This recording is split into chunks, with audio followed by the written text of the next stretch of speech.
Vous avez été rassuré par Laurent Pietraszewski, le monsieur retraite du gouvernement, ici même hier à ce micro, qui n'a jamais démenti le fait que la réforme des retraites ne verrait pas le jour d'ici la fin du quinquennat.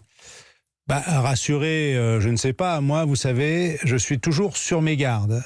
Ce que je sais, c'est que pour ce qui nous concerne, on n'a pas changé d'avis sur le bien fondé, en l'occurrence pour nous, le mal fondé de ce projet de réforme des retraites, a fortiori de l'idée de imposer, de devoir travailler plus longtemps à ceux qui ont encore un travail quand ils sont au moment de pouvoir faire valoir leur droit à la retraite.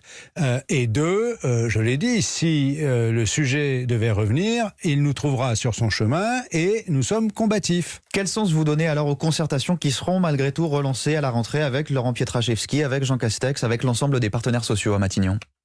Moi, je note quand même, c'est pour ça que je dis que je reste sur mes gardes, c'est que à peine on a le sentiment qu'on va peut-être enfin sortir de la crise sanitaire. C'était un peu l'état d'esprit fin du mois de juin, début du mois de juillet, quand on a rencontré le président de la République. Aussitôt, on voit revenir le gouvernement, le président de la République lui-même, à grands pas, avec la réforme de l'assurance chômage, la réforme des retraites. Donc, encore une fois, moi je suis sur mes gardes et effectivement, l'urgence aujourd'hui, tout le monde le comprend à nouveau, c'est la crise sanitaire, la pandémie avec le variant Delta. Donc, je pense que vous irez à ces concertations à Matignon en septembre ?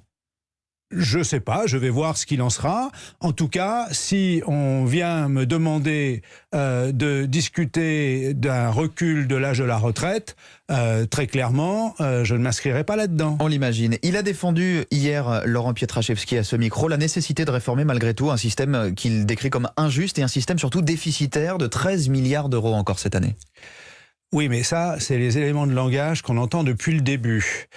On ne cesse de nous dire il faut le réformer, il faut le réformer, il faut le réformer. Pourquoi ? À chaque fois que les arguments qui nous ont été avancés pour justifier cette réforme, on a démontré pendant les 2 ans et demi qu'il y avait eu de concertation, pendant la période du conflit social sur les retraites, à chaque fois, nous avons démontré, et j'ai eu à débattre avec les ministres qui portaient ce projet, avec les parlementaires qui en étaient les ambassadeurs, et à chaque fois, nous leur avons démontré que les arguments étaient infondés. L'argument financier est infondé pour vous aujourd'hui, 13 milliards de déficit cette année et un retour à l'équilibre, dit le Conseil d'orientation des retraites, pas avant 2055, si on a des prévisions de croissance comme celles qu'on va connaître cette année.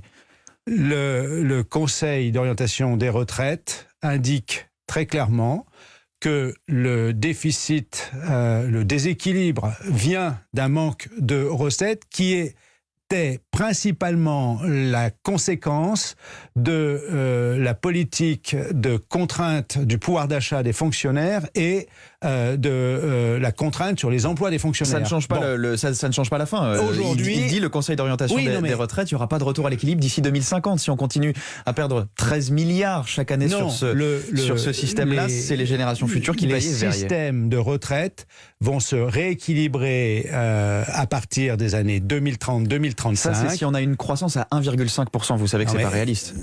Ah bon ?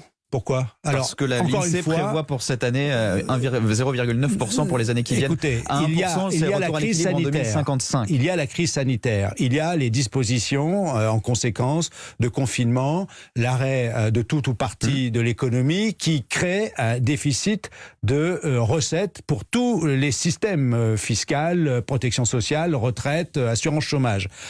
Nous avons dit très clairement, c'est une crise mondiale. Tous les pays sont touchés de la même manière, qu'il fallait gérer cette dette Covid autrement qu'en la faisant payer aux salariés, a fortiori en agissant sur le sujet des retraites. Et par rapport à l'équilibre des retraites, il vient principalement, les difficultés en matière d'équilibre viennent principalement des difficultés sur l'emploi, les difficultés d'entrer dans l'emploi avec un emploi pérenne à temps plein pour les jeunes, les emplois à bas salaire, à temps partiel imposé que subissent plus souvent les femmes, le fait que beaucoup de seniors à partir de 50, 55 ans, quand ils ont perdu leur emploi, et les derniers chiffres du chômage le montrent, l'allongement, l'accroissement du nombre de demandeurs d'emploi de longue durée, c'est ça qu'il faut résoudre. Si on ne résout pas ça, nous n'aurons pas de solution sur le sujet des retraites, sauf à nous dire à un moment donné, eh bien qu'il n'y aura plus de retraite parce qu'on n'est pas capable de créer suffisamment d'emplois. Et ça, nous ne sommes pas d'accord.